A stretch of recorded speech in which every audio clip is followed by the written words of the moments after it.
Hello friend, so glad you're here tonight.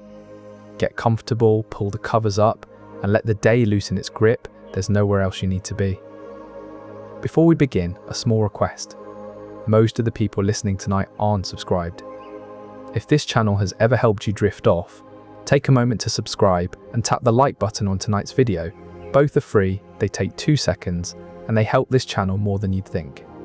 And you can always change your mind later. And if you feel like it, leave a comment telling me where in the world you're listening from and what time it is where you are. I love reading them. In the early 16th century, 2 Portuguese explorers ventured into the uncharted waters of North America, Gaspar and Miguel Corte-Real. Born in the Algarve region of southern Portugal, these brothers were sons of João Vaz Corte-Real, a nobleman and military officer. Their father's absence in 1488 had left Gaspar to act as governor during his childhood, a role that likely instilled in him the seeds of leadership and exploration. In 1500, Gaspar reached Greenland and continued southward, exploring Newfoundland's coastline. He returned the following year with 3 caravels, further charting the Labrador coast and Hamilton Inlet. But the most intriguing part of his voyage was not the new lands he discovered, it was the 50 Native Americans he brought back to Portugal against their will. Miguel, on the other hand, commanded a vessel sent by King Manuel in 51 to aid Venetians against Turkish forces, a mission that seems to have ended with his mysterious vanishing. Despite being married to Isabel de Castro and having 2 daughters, Miguel left behind a mystery that has puzzled historians for centuries: what became of the Corte-Real brothers? As we delve deeper into their story, we'll uncover the enigmatic circumstances surrounding their disappearance and perhaps begin to understand why these explorers continue to captivate our imaginations. Before the end of this journey, you will know exactly what made their voyages so perplexing and why their fate remains shrouded in mystery to this day. One more thing before we begin. I'm also a co-founder of a sleep app, built to be the most affordable one out there. No ads, ever. Just sounds and stories made to help you sleep. It may not be released yet as this video goes up, but if you're watching a little later, it might be out by now. Just search for it, it should be easy to find. It works on iPhone, Android, and everything in between. Downloading it is the best way to support this channel. In the year 1500, Gaspar's life took a monumental turn when he was granted a prestigious privilege by King Manuel I of Portugal. The king commissioned him to embark on a daring mission to discover new territories in the Northwest Atlantic. Under this royal mandate, Gaspar sailed forth, determined to chart uncharted waters and claim new lands for Portugal. His journey would be one of the many that fueled Europe's insatiable appetite for exploration and expansion. Gaspar's explorations were not mere voyages of discovery, they were strategic maneuvers in the great game of European power and prestige. Each new land he sighted and each sea route he navigated was a testament to Portugal's growing influence and ambition.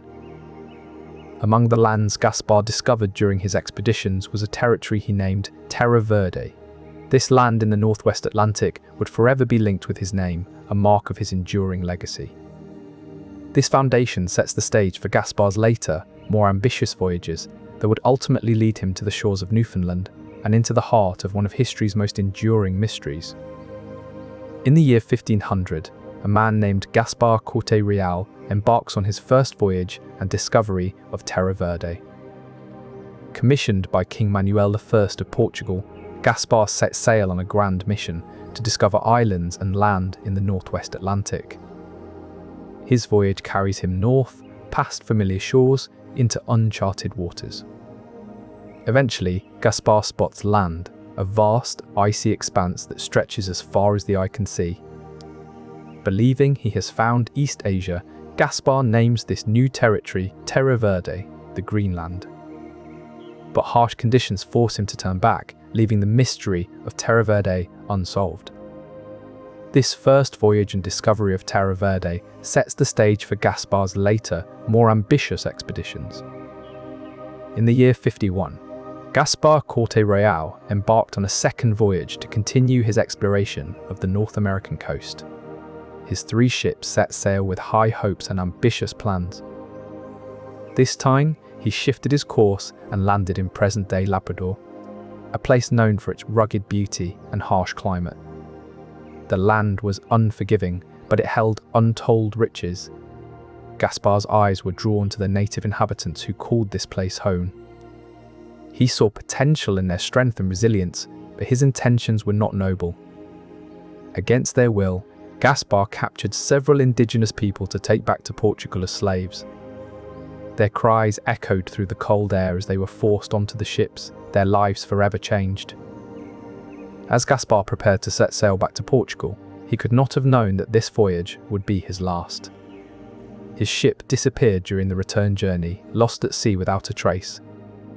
The lost expedition of 51, as it came to be known, left behind more questions than answers. In the winter of 5001 to 5002, as the frozen winds howled over Lisbon, Miguel Corte-Real organised a desperate search for his brother Gaspar. Gaspar's ship had vanished during an expedition to Newfoundland, and no word had returned with the 2 caravels that made it back to Portugal.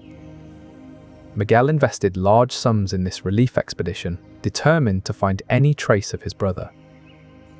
By May 5002, 3 ships were prepared and ready for the arduous journey across the Atlantic. Miguel commanded one of these vessels, his heart heavy with the weight of his brother's disappearance.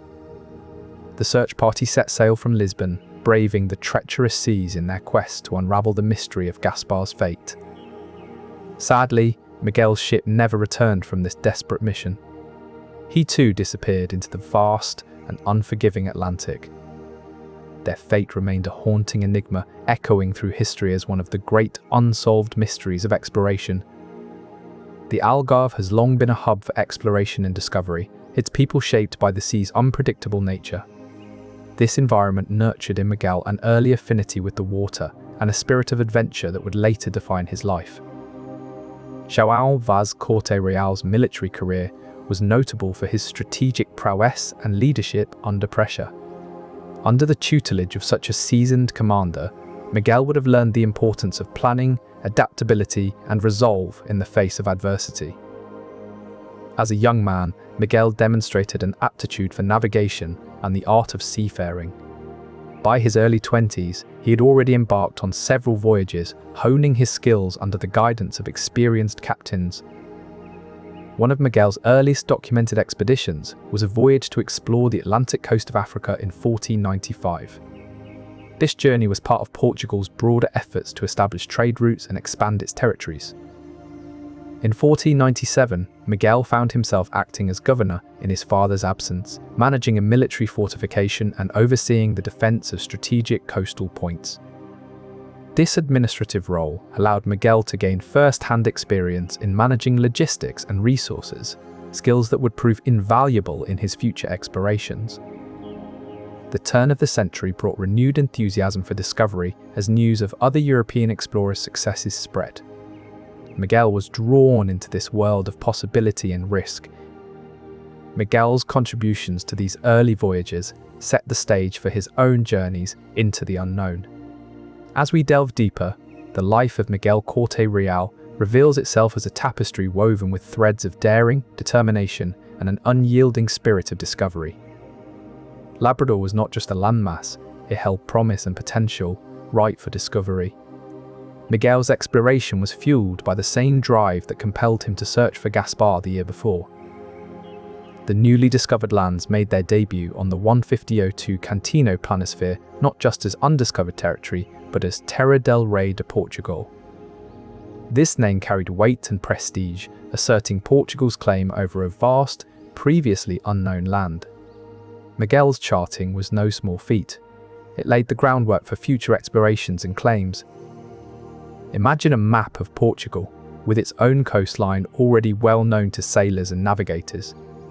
To add 600 miles of another shore to that knowledge was significant, especially in an era where every bit of information could mean the difference between a successful voyage and utter disaster. Miguel's achievements did not stop at mere mapping, they set the stage for a broader understanding of the Atlantic and its treacherous currents, winds, and topography. As we delve deeper into Miguel's story, his voyages to Newfoundland stand out not just as courageous acts of exploration, but as critical milestones in the narrative of Portugal's quest for discovery. Venture into the depths of Portugal's seafaring history, and you'll discover tales that seem plucked from the realm of myth. Among them is the enigmatic story of Miguel Corte-Real. He was a figure pivotal in the narrative of Portugal's quest for discovery, his voyages echoing through history. One of the most intriguing legacies tied to Miguel's name is the Dighton Rock myth. This mystery lies not in Portugal, but across the Atlantic in what is now Massachusetts. The tale centers around an unusual inscription found on Dighton Rock, a massive boulder along the Taunton River. This peculiar carving is often attributed to Miguel Corte-Real, suggesting that he or his crew might have been among the first Europeans to set foot in North America.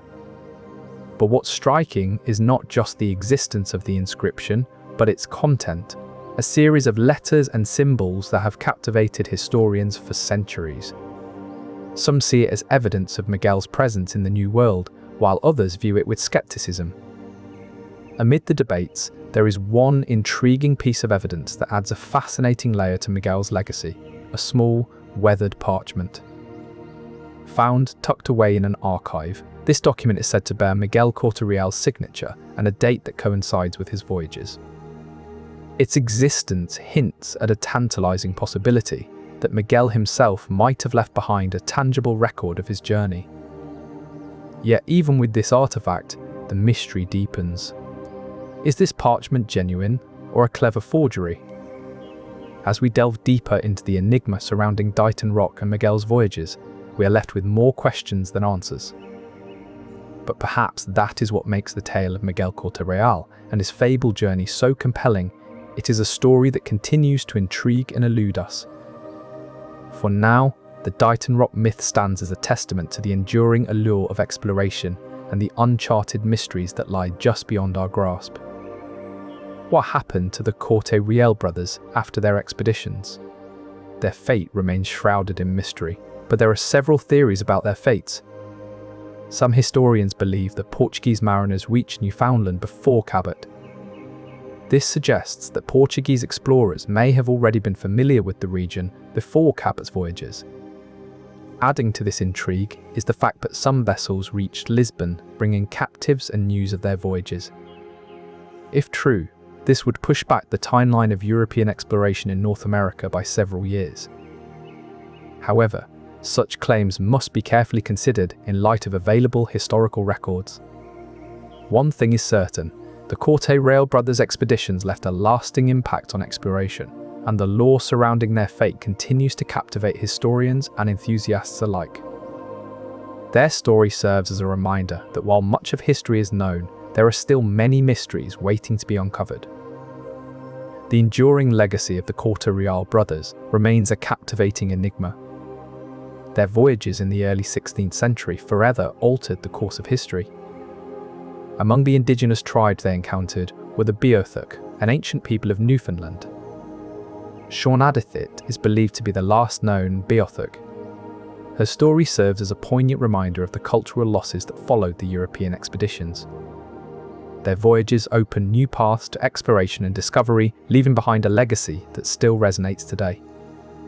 Their story serves as both a testament to human ingenuity and a reminder of the enduring mysteries that still await discovery.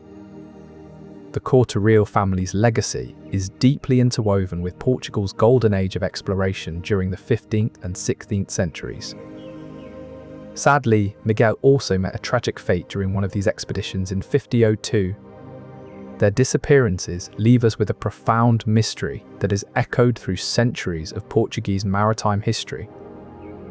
It's the early 16th century, a time when Portugal stands at the forefront of exploration. Their mariners have pioneered routes to distant corners of the globe. Gaspar and Miguel Corte-Real are not alone in their daring voyages. Names like Christopher Columbus and Ferdinand Magellan echo through history. While Columbus sails for Spain, Gaspar and Miguel chart the Atlantic under the Portuguese flag. Their aim: to find new territories and routes that could secure Portugal's place among the great powers. Their voyages are part of a grand effort by Portuguese explorers to push back the boundaries of the known world. King Manuel I, eager to establish Portugal as a global superpower, supports these expeditions with enthusiasm. Yet exploration is not without its challenges. Harsh conditions and uncharted waters pose risks to even the most seasoned mariners. Amidst these daring ventures, Gaspar and Miguel's expeditions to Newfoundland stand out for their mysteries. Understanding the broader context of Portuguese exploration helps us appreciate both the ambition and the perils faced by these brave sailors. Their disappearance echoes through history as a profound enigma, a testament to the grandeur and danger of this age of exploration. The early 16th century saw the first encounters between European explorers and the indigenous peoples of Newfoundland. These initial interactions were marked by curiosity and cautious exchange on both sides. Trade goods were exchanged. The Beothuk offered furs and other resources in exchange for European tools and supplies. These exchanges laid the foundation for a complex cultural interplay between the two worlds. Yet, beneath these interactions lay the seeds of future conflict and misunderstanding.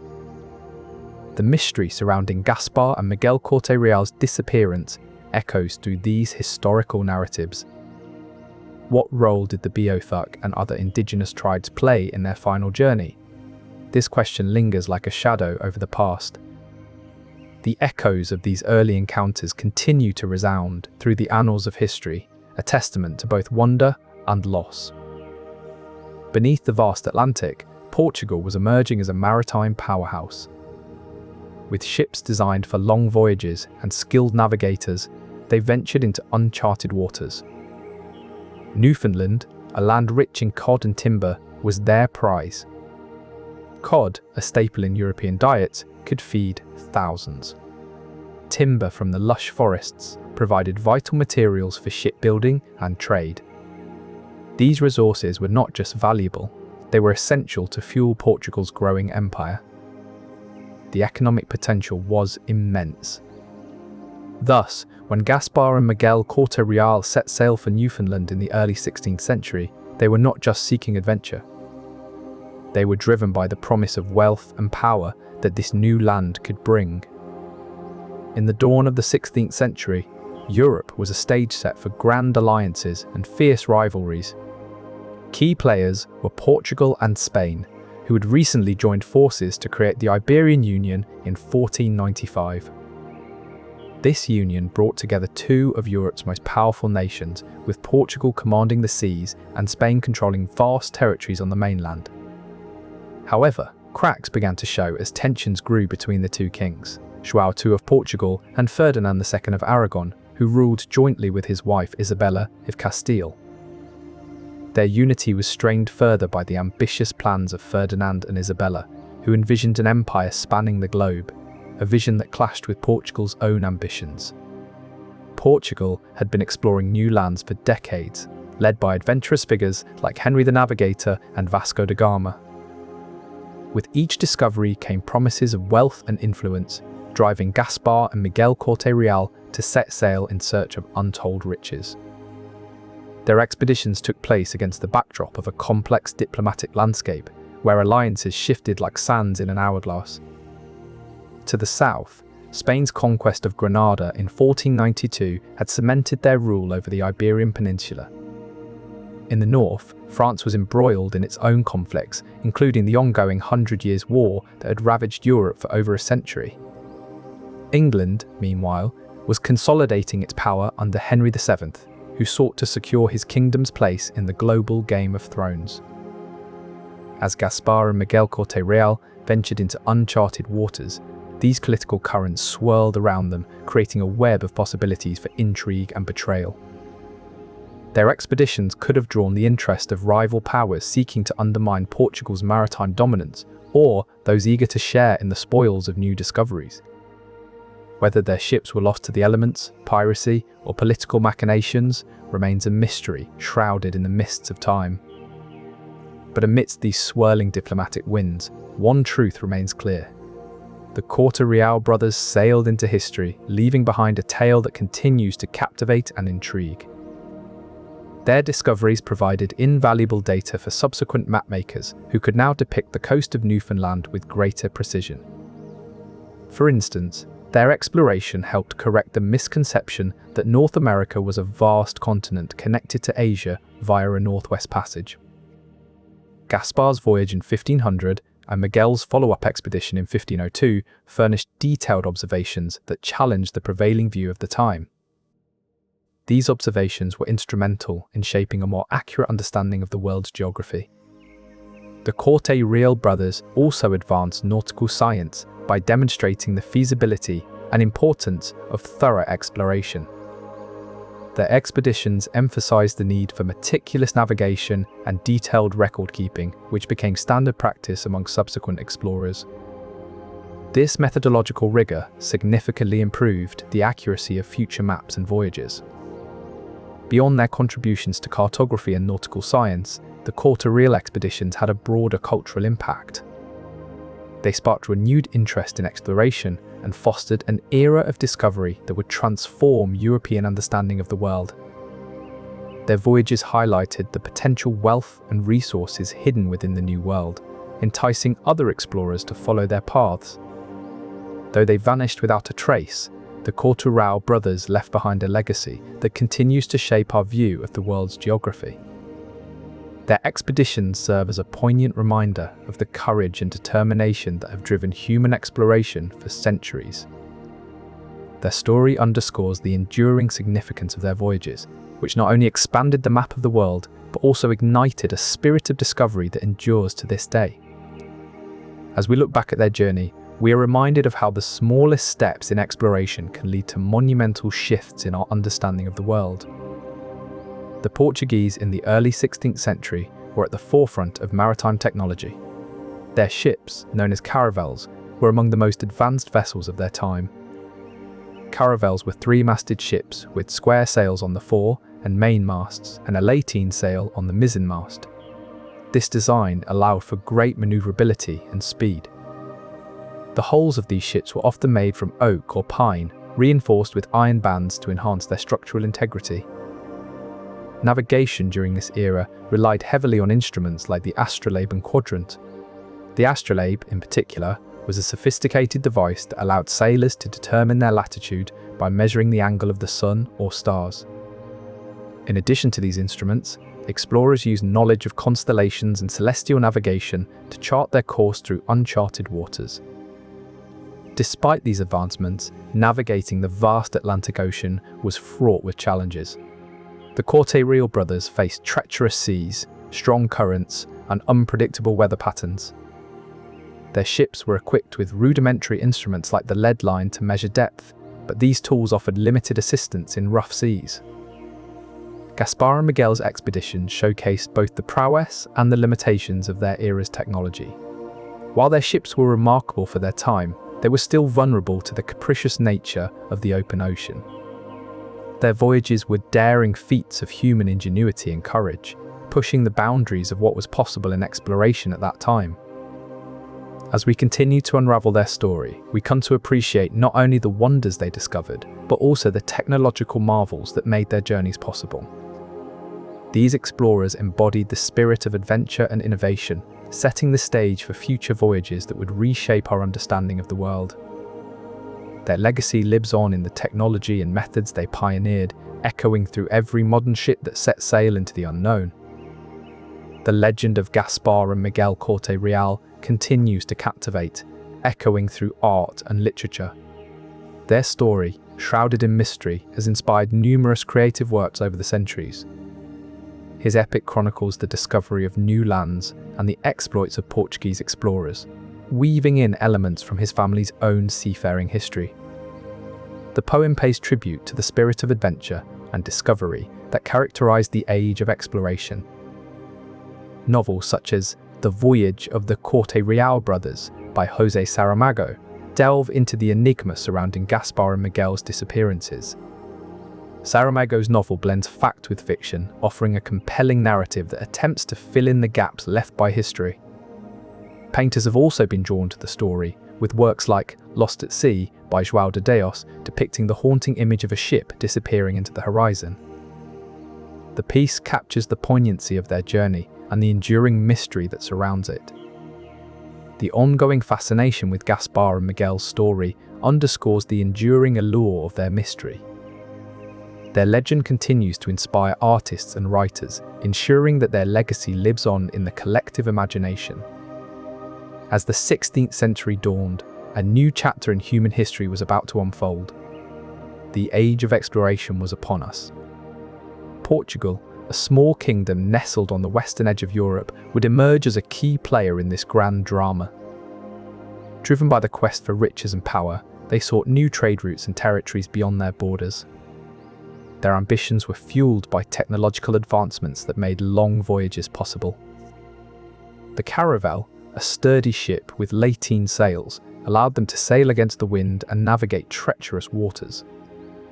The astrolabe, a device that measured the altitude of celestial bodies, helped them determine their latitude and stay on course. With these tools and the courage of their explorers, the Portuguese pushed further into the unknown than any nation before them. Gaspar and Miguel were part of a wave of explorers drawn to the promise of untold wealth and prestige. The historical context of their expeditions reveals a time of unprecedented ambition and daring. It was an era when the boundaries of the known world were being pushed back with each new voyage. Their journeys would help shape the course of history and lay the groundwork for future explorations. In the early 16th century, Portugal's King Manuel I held sway over a kingdom that was both wealthy and ambitious. His reign would be defined by grand voyages of exploration and discovery. Manuel ascended to the throne in 1495, at the age of just 25 years old. His youth did not deter his ambitions. He was eager to expand Portugal's influence and wealth through exploration. He supported the voyages of renowned explorers such as Vasco da Gama, who discovered a sea route to India, and Pedro Álvares Cabral, who claimed Brazil for Portugal. Under Manuel's patronage, Gaspar embarked on a journey that would take him to Greenland and then southward along the coast of Labrador and Newfoundland. King Manuel I's support for these expeditions was not merely a matter of prestige, it was strategic. He sought to bolster Portugal's claims to new territories and resources. Sadly, both Gaspar and Miguel would vanish without a trace, their ships lost in the vast Atlantic Ocean. Yet, the mystery of their final fates remains, a testament to the enduring allure and danger of early 16th century exploration. Gaspar and Miguel Corte-Real expeditions to Newfoundland in the early 16th century left an indelible mark on the maps of the world. As their discoveries became known, cartographers began to chart new lands and trade routes, reshaping the geographical knowledge of the era. These discoveries opened up new possibilities for trade and exploration, influencing not just Portuguese, but also European navigators who followed in their wake. As more expeditions set sail, maps started to include detailed depictions of the coastlines and waterways that Gaspar and Miguel had ventured into. Cartographers began to draw lines connecting these new lands to known territories, marking potential trade routes that could transform global commerce. The expeditions of Gaspar and Miguel Corte-Real thus laid the groundwork for a more connected world, where previously uncharted territories became part of a growing web of exploration and trade. Despite their fate remaining shrouded in mystery, the brothers' contributions to early mapmaking echo through time, reshaping our understanding of the world and its interconnectedness. And so, the enduring mystery of Gaspar and Miguel Corte-Real serves as a reminder that even the smallest explorations can have profound and lasting impacts on our world. Their voyages continue to inspire modern cartographers who use their discoveries as a foundation for ongoing explorations of the globe's vast and complex geography.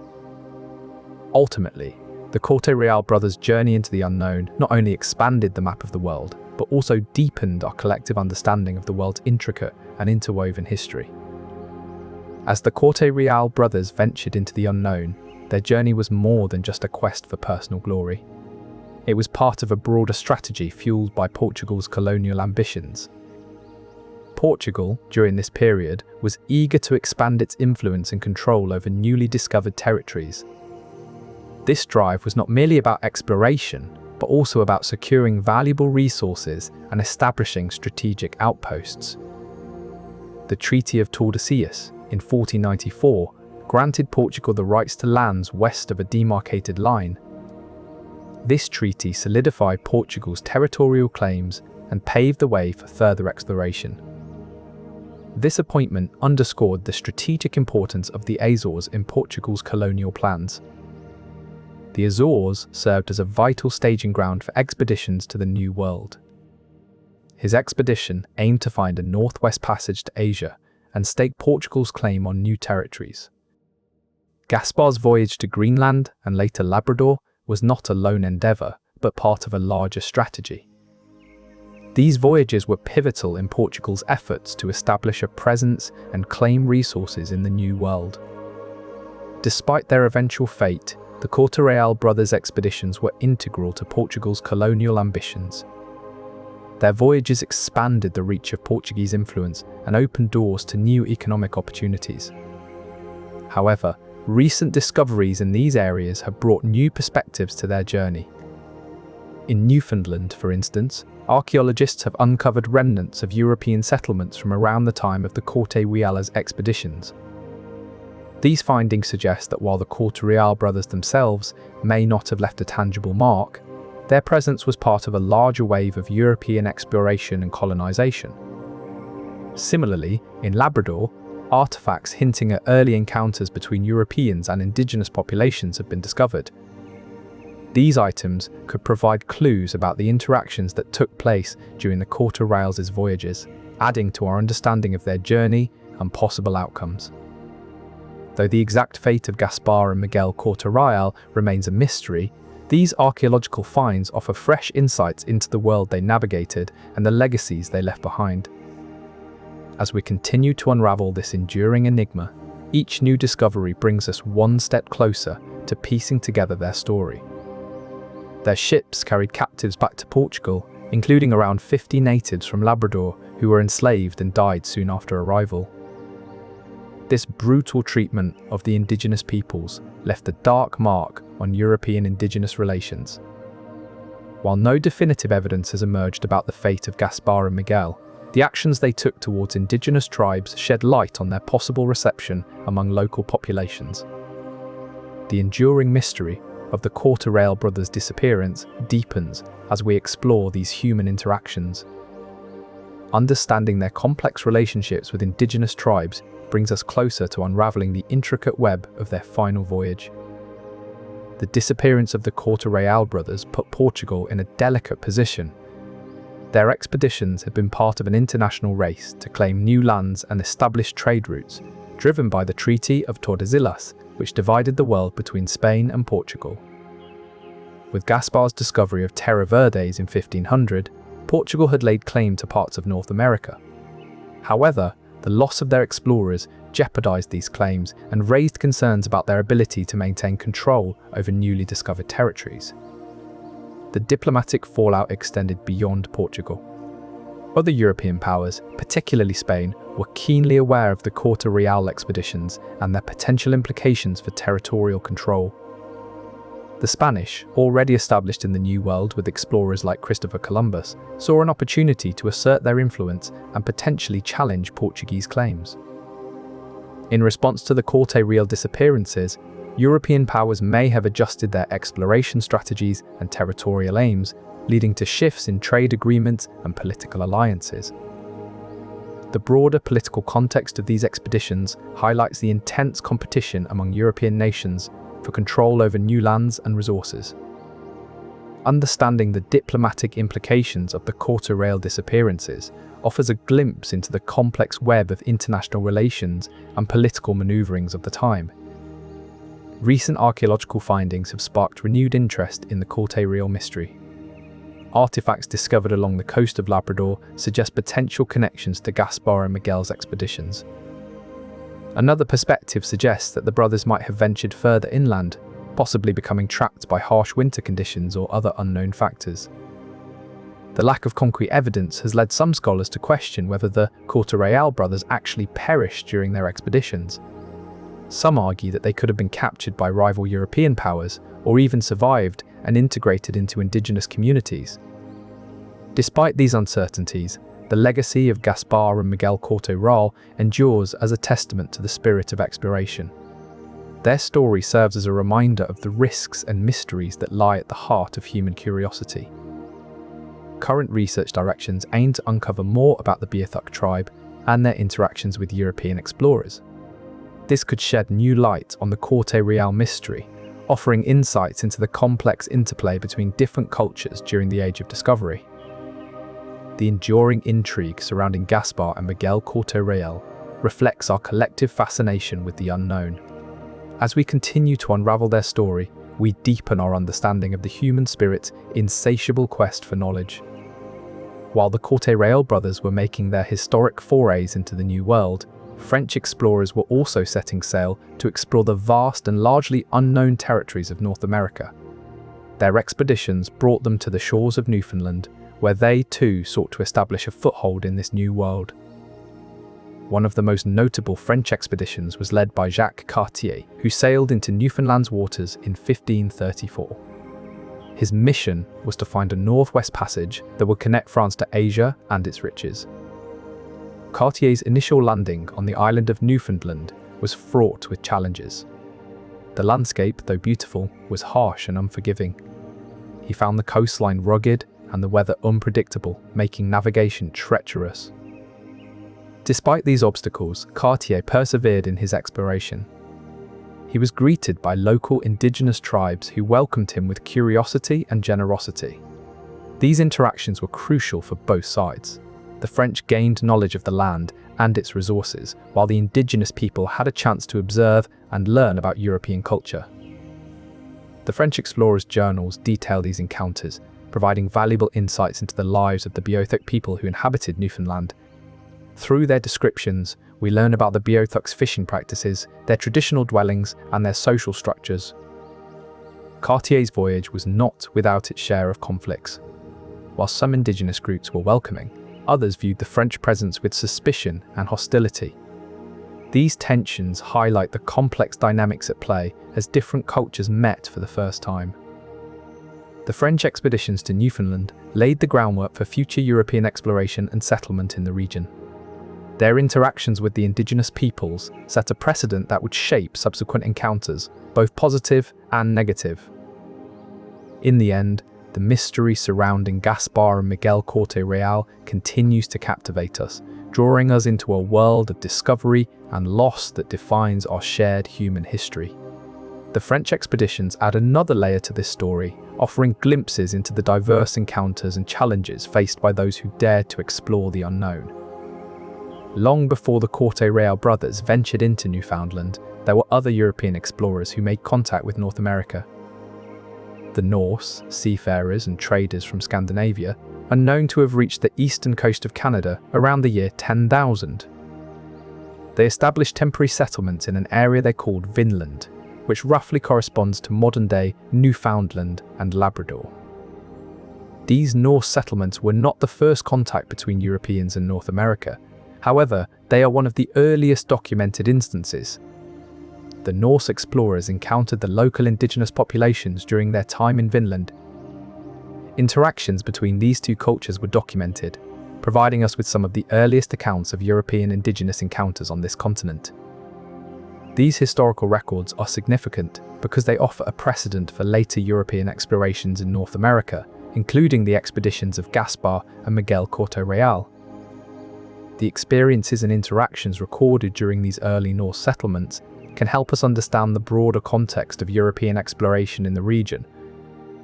Although the Norse settlements in Vinland were temporary, they laid the groundwork for future explorations and interactions between Europeans and North American indigenous populations. These early encounters highlight the complexity of cross-cultural interactions that would continue to unfold over centuries in this part of the world. Geographically, Newfoundland is a labyrinth of coastal inlets and islands that can disorient even the most skilled navigators. The constant presence of sea ice and hazardous pack ice further complicates matters.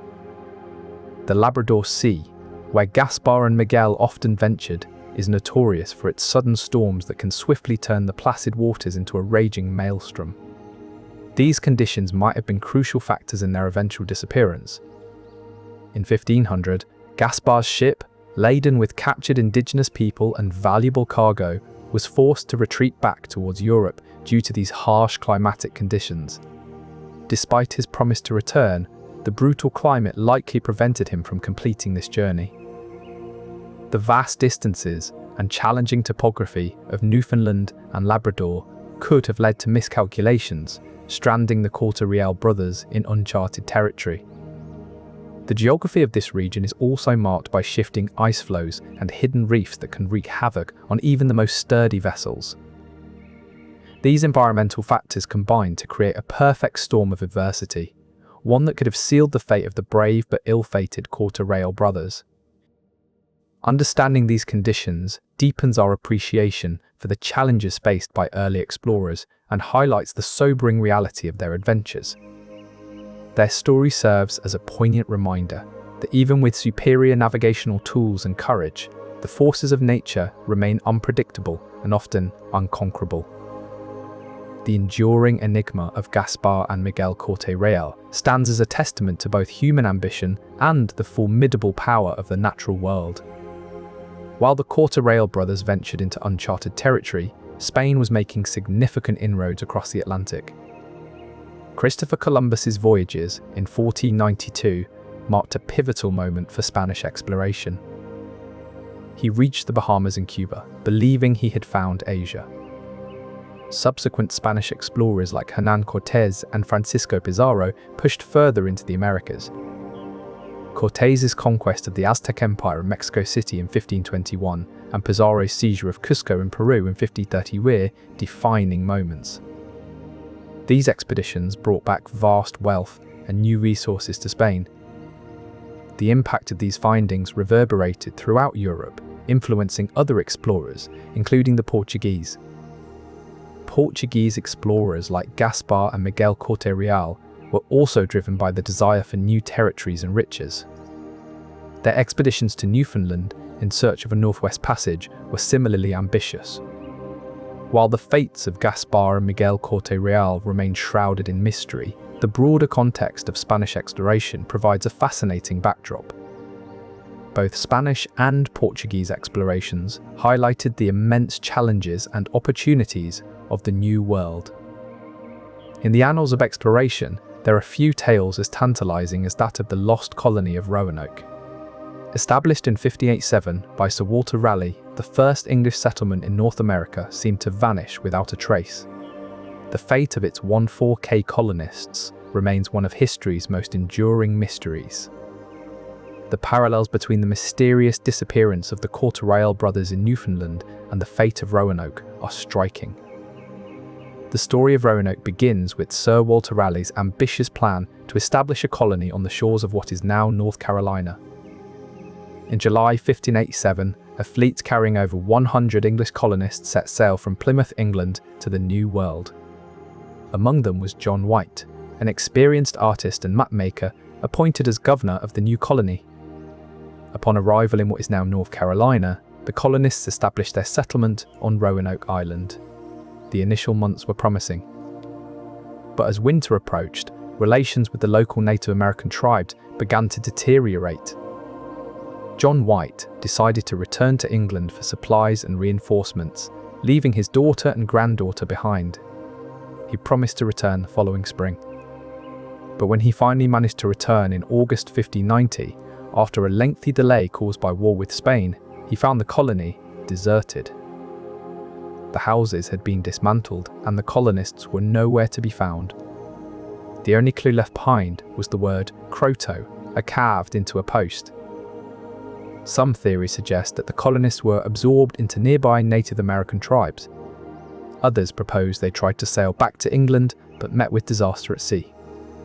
Despite extensive searches and archaeological digs, the exact fate of the Roanoke colonists remains elusive to this day.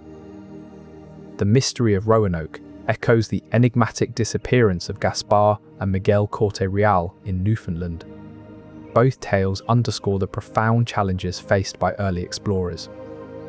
Both stories serve as poignant reminders of the enduring allure and perilous uncertainties that come with venturing into the unknown.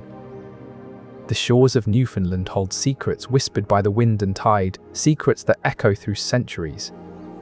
recent archaeological evidence offers tantalizing clues that could shed new light on their fate.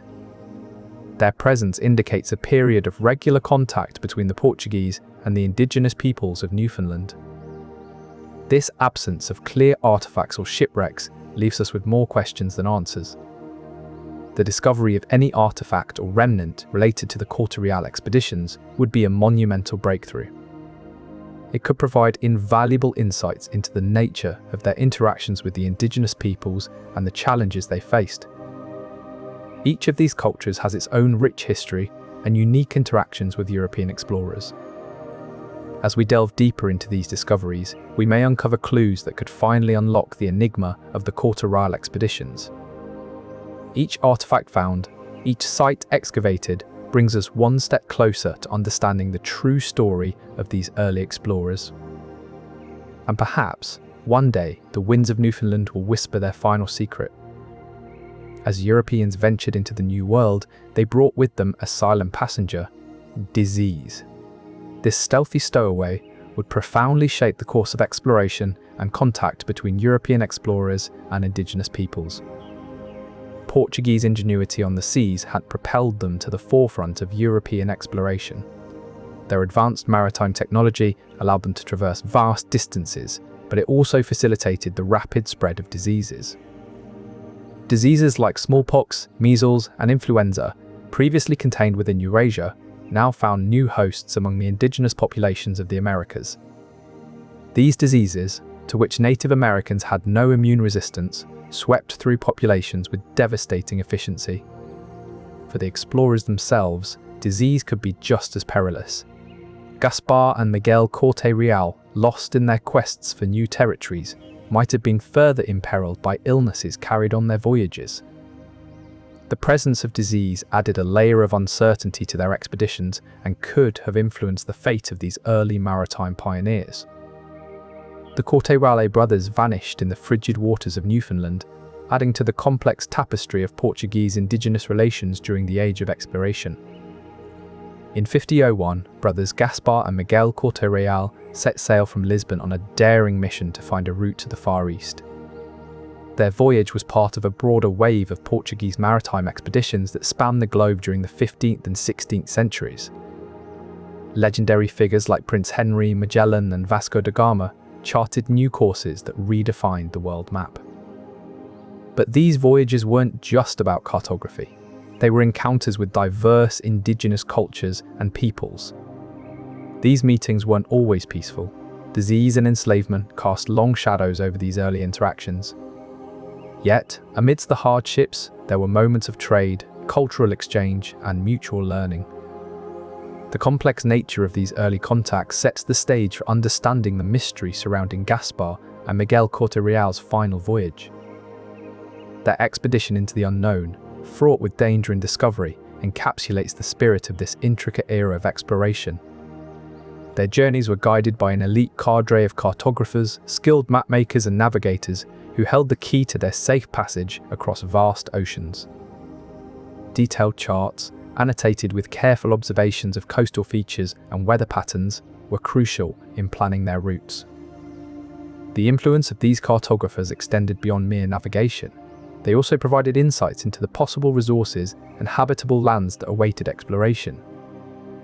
In 1502, Miguel embarked on a rescue mission for Gaspar, who had gone missing during his own expedition the previous year.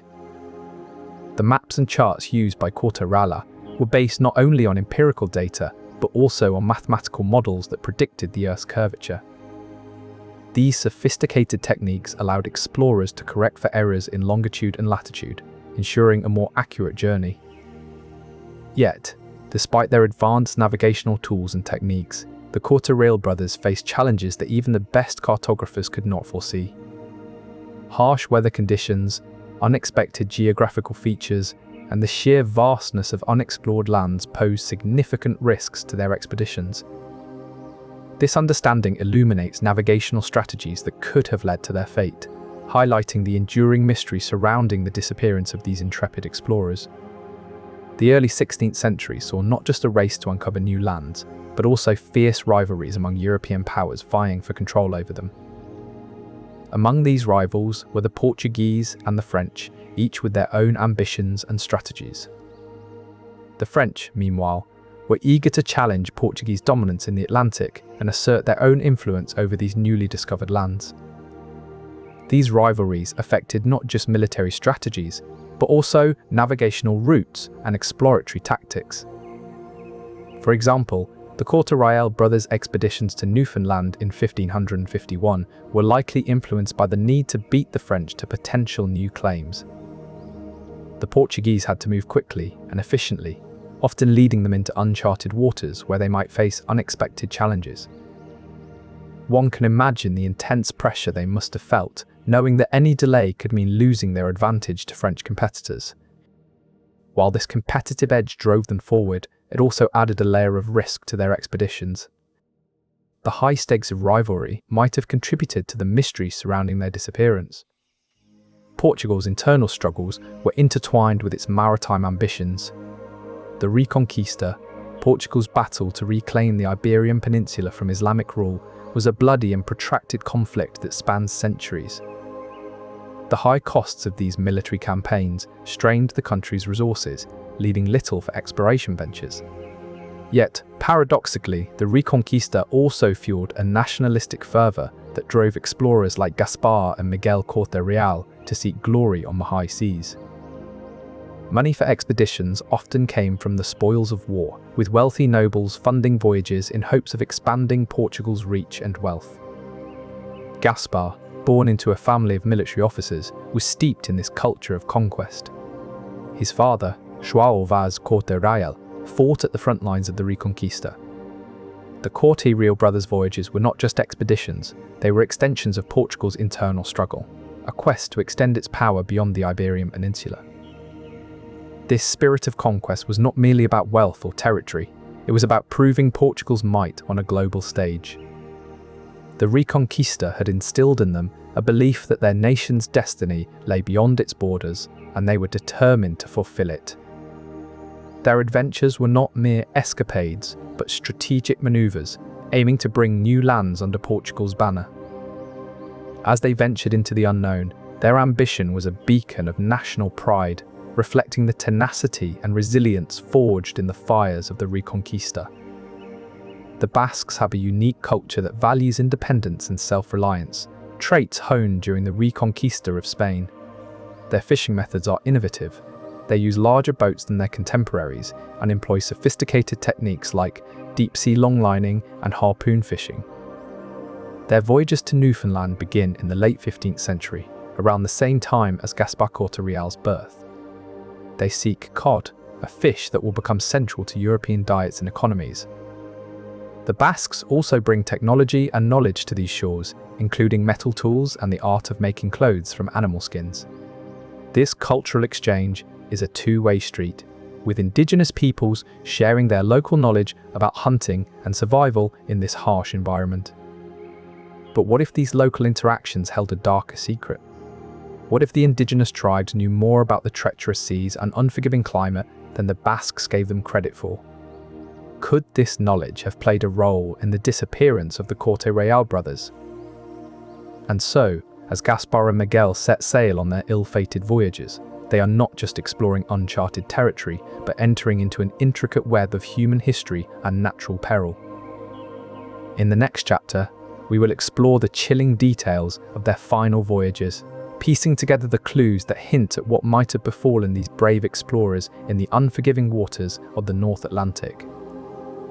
Among the tools that guided Gaspar and Miguel Corte-Real on their voyages was the ancient art of astronomy.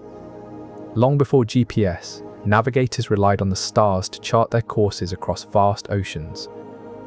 The North Star, or Polaris, was a crucial beacon for these early explorers. This steadfast star sits nearly directly above Earth's North Pole, and its position in the night sky provides a reliable directional guide. By aligning themselves with Polaris, the Corte-Real brothers could maintain their course along the Atlantic. This technique was particularly useful during long stretches of open water where other landmarks were scarce. Additionally, constellations like Ursa Major, the Great Bear, played a pivotal role in their navigation. The two stars at the end of the bear's tail, known as the pointer stars or the guardians, help locate Polaris. By drawing a line from the pointer stars through Polaris, sailors could determine their latitude and adjust their course accordingly. This method allowed Gaspar and Miguel to navigate with remarkable precision. The stars not only guided them geographically, but also influenced their voyage planning. By tracking the movement of celestial bodies, they could anticipate seasonal changes and plan their expeditions accordingly. Understanding these astronomical techniques sheds light on the navigational capabilities that enabled Gaspar and Miguel Corte-Real to undertake such daring voyages into uncharted territories. But while the Corte-Real brothers' mastery of astronomy and seamanship enabled their expeditions, it also set off a chain reaction of diplomatic maneuvers and strategic shifts among European powers. He saw an opportunity to expand Portugal's influence and secure valuable trade routes. The disappearance of Gaspar in 51 was a major setback. Miguel's ill-fated rescue mission in 5002 further complicated matters. The political climate was tense, with other European powers eyeing Portugal's newly discovered territories. Spain and France were particularly eager to challenge Portuguese claims. The loss of the Corte-Real brothers and their ships created a power vacuum. This vacuum sparked negotiations and diplomatic fallout. But the Corte-Real brothers' voyages challenged this delicate balance. Portugal was forced to renegotiate its claims and make concessions. Miguel's disappearance exacerbated the situation, leading to further geopolitical uncertainty. The diplomatic fallout from the Corte-Real disappearances had far-reaching implications. It revealed the fragility of European claims to the New World and set the stage for future conflicts. This chapter illuminates how the mysterious fates of Gaspar and Miguel Corte-Real reshaped early modern geopolitics. Both Gaspar and Miguel were skilled explorers, and their expeditions to the New World were part of a broader effort by Portugal to expand its influence. However, these forced interactions had a profound impact on both cultures. The Beothuk were deeply affected by these encounters, as they faced the devastating consequences of disease and displacement introduced by European explorers. While the Beothuk suffered significantly from these interactions, the fate of Gaspar and Miguel remains a mystery. Did these cultural exchanges play a role in their disappearance? Historians continue to debate this intriguing question. One thing is certain: the encounters between Gaspar and Miguel Corte-Real and the indigenous peoples of Newfoundland have left a lasting legacy that deepens our understanding of early modern exploration. The vast coastlines of Newfoundland and Labrador bear silent witness to centuries of human endeavour. Here, traces of past European presence offer tantalising clues to the enduring mystery surrounding Portuguese explorers, Gaspar and Miguel Corte-Real. Among these remnants, a notable archaeological find is the Lands Aux Meadows site in Newfoundland. Discovered in 1960, this settlement dates back to around 1000 AD. The architecture and artifacts found at Lands Aux Meadows bear striking similarities to Norse settlements in Greenland, suggesting a connection between the two regions. Though intriguing, these findings do not directly link to Gaspar and Miguel Corte-Real's expeditions in the early 16th century. However, they underscore the long history of European exploration in the region. Another significant discovery is Red Bay on the south coast of Labrador. Here, archaeologists uncovered evidence of a 16th century Basque whaling station. The remnants of wooden boats and iron tools found at Red Bay indicate that the Basques were not only present in the area, but also actively engaged in commercial activities. While these findings predate the Corte-Real expeditions, they offer a glimpse into the thriving maritime culture of the time, one that the Corte-Reals might have encountered. Further south, at Ferryland in Newfoundland, archaeologists uncovered the remains of a small European settlement dating back to around 1621. Though later than Gaspar and Miguel Corte-Real's time, Ferryland provides insight into the establishment of European settlements in the region, perhaps foreshadowing efforts like those of the Corte-Reals. Interestingly, many indigenous artifacts have been found alongside European remains at Ferryland, suggesting a complex intermingling of cultures. These remnants offer tangible clues about the interactions and exchanges that occurred between European explorers like Gaspar and Miguel Corte-Real and the indigenous peoples they encountered. Though many questions remain unanswered about the fate of the Corte-Reals, these archaeological finds provide valuable context and hints at their lasting legacy in Newfoundland. As we continue to uncover more about the past, perhaps one day the full story of Gaspar and Miguel Corte-Real will come into clearer focus. The Dutch, driven by a desire to establish trade routes and expand their influence, began exploring the waters of North America around 1524. This was just over 2 decades after Miguel Corte-Real's presumed loss at sea. The timing of these ventures suggests a potential overlap with the Portuguese expeditions led by Gaspar and Miguel Corte-Real. But what kind of encounters might have occurred between these European explorers? Historical records hint at interactions between Portuguese and Dutch seafarers in the Atlantic.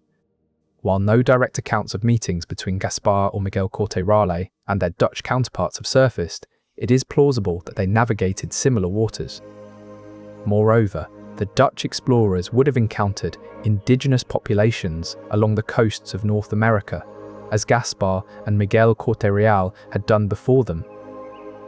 These interactions could have provided valuable insights into the lands and resources of Newfoundland, shaping future expeditions for both nations. But the political climate of the time was complex. Portugal and Spain were rivals in the exploration game, vying for control over newly discovered territories. The Treaty of Tordesillas had divided the world between these two powers, with Portugal claiming lands west of a meridian in the Atlantic. The Dutch, meanwhile, were navigating their own course, seeking to challenge this Iberian dominance. Amidst these geopolitical tensions, the fate of explorers like Gaspar and Miguel Corte-Real became increasingly uncertain. The European arrival in Newfoundland was marked by a series of disputes over fishing rights. Portuguese sailors were not the only ones drawn to the region's abundant cod stocks. French, Basque, and English fishermen also competed for these valuable waters. These fishing conflicts were exacerbated by the geopolitical tensions of the time. As European powers jostled for control over trade routes and colonies, their fishermen carried out these rivalries on the open sea. Historical accounts suggest that these Portuguese explorers may have encountered not just the indigenous Beothuk people, but also other European fishing fleets. The dynamics of these interactions are murky, but it is clear that tensions over resources could have played a significant role. Cod was more than just a food source. It was an economic lifeline for both indigenous communities and European fishermen. The intense competition over this valuable resource could have created volatile situations that we can only imagine today. These early cod wars provide a backdrop to the enigmatic disappearances of Gaspar and Miguel Corte-Real. The complexities of their expeditions, from navigating uncharted waters to potentially fraught encounters with other fishermen, could have contributed to the enduring mystery surrounding their fate.